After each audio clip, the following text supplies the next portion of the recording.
One of the things we started off at the beginning of the week learning about, once we got everybody here with balloons, was the shape of orbitals. Okay, we learned that an s orbital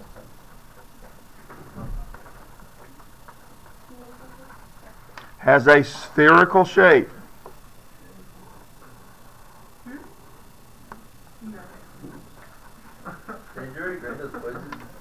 Yes.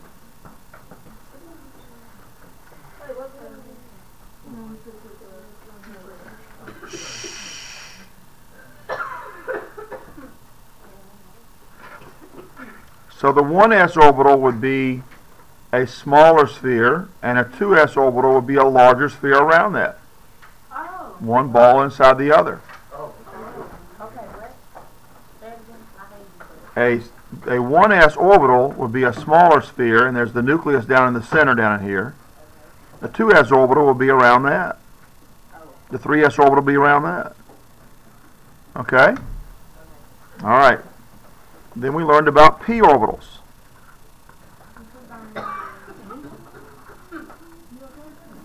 And we found out, in fact, let's make it singular, not plural here, because we want to talk about a p orbital first.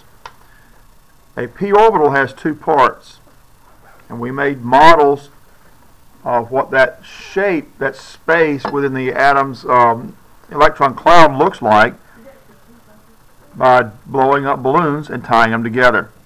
So a p orbital is in two parts. Okay? Both parts together make up a p orbital. This isn't two separate p orbitals. This is one p orbital with two parts.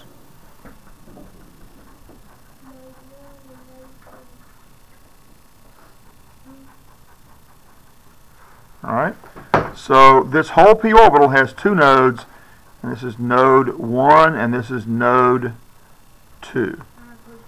Yes?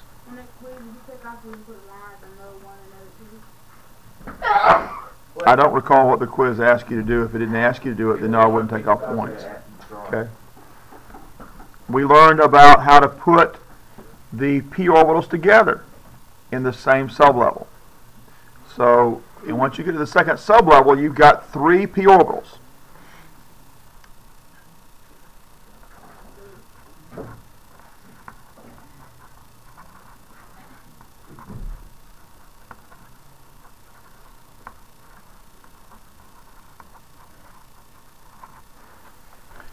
And, well, should I color code that or just do it in black and white?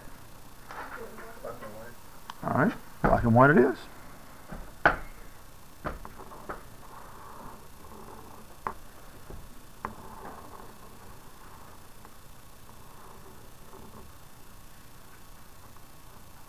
If we don't do it exactly that way, then it looks like right, and we put the colors that make sure.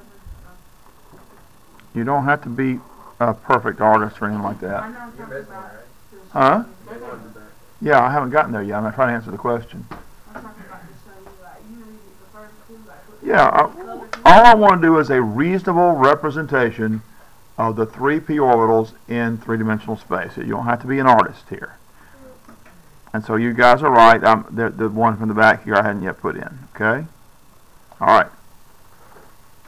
And so we have these two parts here, the top part and the bottom part. These two parts here are one of the p orbitals. And these two right here are one of the p orbitals. And the one out here in front and the one in behind, that makes up the third p orbital. Okay? If it makes it any easier for you to see, I can color code these two just to make it kind of stand out maybe. So there's one of your p orbitals. This is one of your p orbitals.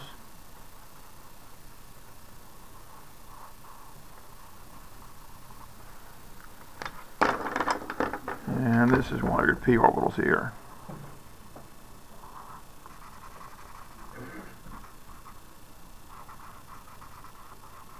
Okay. Say what? No, I'm just asking what you were saying. oh, no, I'm talking to him.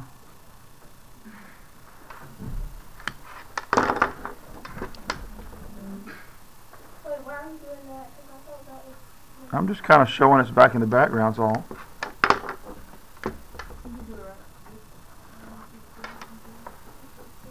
Okay?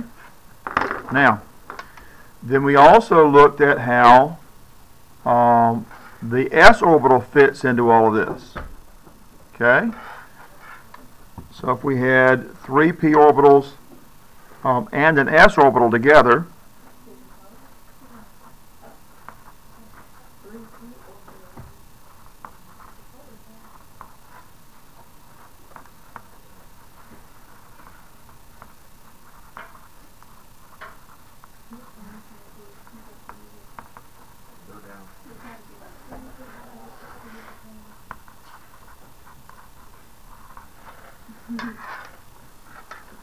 then we've got that p orbital shape we just did, basically, the same thing.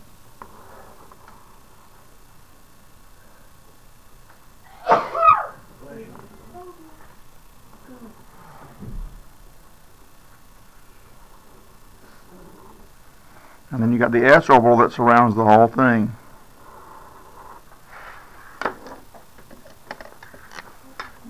I think this was some confusing to me.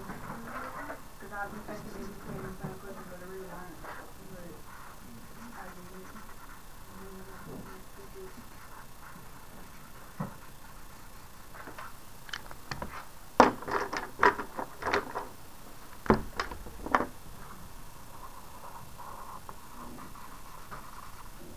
Oh, I didn't put that other part of the p orbital back there either, too. Just like I did before.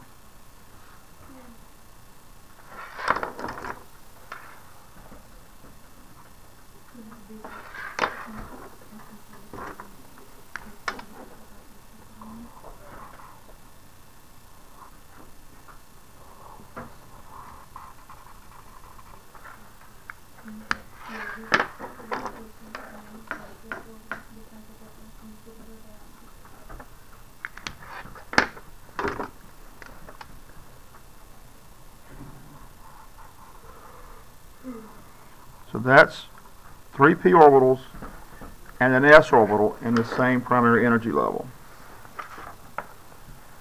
Okay?